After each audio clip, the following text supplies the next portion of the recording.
Na bolingo nzambe tovandi kaka na kosenga na bino pena peuple congolais monde entier donc na motema malamu oyo tozalaka nango soutenir frère Jonathan Bikamwa, donc prophète Jonathan Bikamwa, humble serviteur de Dieu. Na album oyo nazosala tia yesu liboso eza na banzembo ebele na kati lokola 6 titres ndenge nzambe apesanga lotomo natekaka nzembo te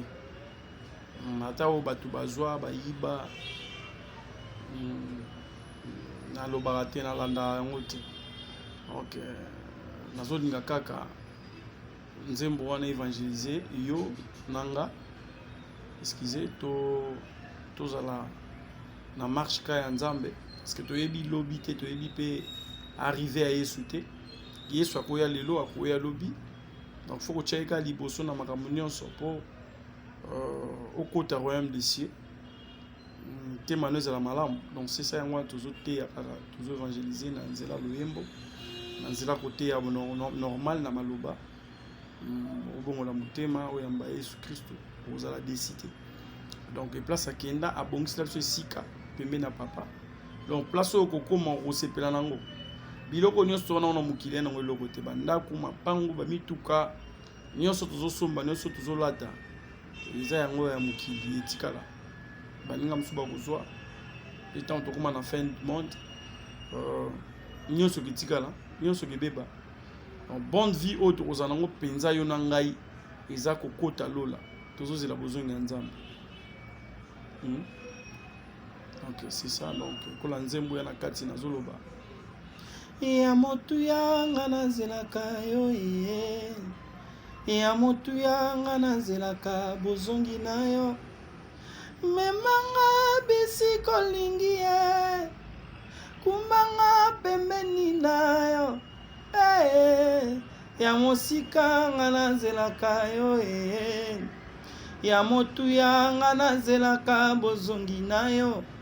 donc nazelaka bozongi ya nzambe nazelaka bozongi ya yesu kristo yango nde ya motu ya donc arrivé ya nzambe toyebi te donc kaka papa ye mo ayebi koya ya yesu kristo donc on a préféré bien aimé dans le seigneur tozela pena bozongi ya nzambe ata lelo okufi ata lelo ozwi problème ata lelo oza na pasi mais ya motuya tozozela yesu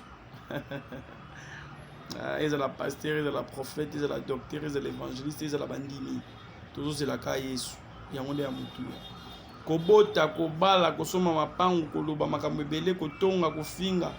etikala mais eloko ya motuya tozozelaka nzambe ya motuya nazelaka yo yesu ya motuya nazelaka bozongi na yo memanga bisi kolingi ye kumbanga pembeni na yo nakota na ndako yo te naboyi nanga naboyanga ekoma boyo nga mpe naza na nzembo mo ya motuya nazelaka yesu pardon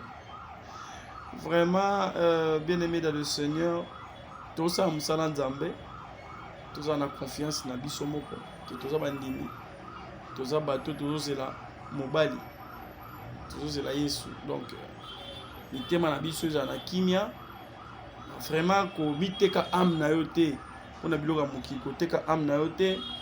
ndenge baninga mosusu nde tozoyoka bazotekaka baame na bango mpona mbongo mpona succès te nga natekaka banzembo na ngai te kota na youtube so olingo télécharger na yo s'abonner na youtube na ngai mpona lokumu ya nzambe mpo olanda banzembo olanda ngai en direct donc baémission na nga bamateya mpo pambwama mpozwa mwa bénédiction oyo nzambe apesa biso donc soki ozoyoka eza bien mpo babiseke na temps kopesa biso nde kondima c'est la parole de Dieu oyo tozolanda tozoyoka nde ezopesa biso foi donc foi na yo ekezala na oyo ozoyoka on a préféré s'abonner na YouTube na ngai s'abonner na YouTube na ngai Prophète Jonathan Bikamwa, donc officiel. En so beti kaka Prophète Jonathan Bikamwa officiel. Au moins na YouTube na ngai bima. Cliquez kaka na s'abonnement, ningisa cloche, aimer ango, en plus commenter, c'est ça. Ils ont déjà offrande na yo, ils ont déjà bonne foi, motema no malamu, et ça l'a bien. Nzamba pambola yo, nzamba mona yo, en tout cas tchaye sous liboso, puis yoka nzembo lokola solo malamu, yoka nzembo lokola ngolu,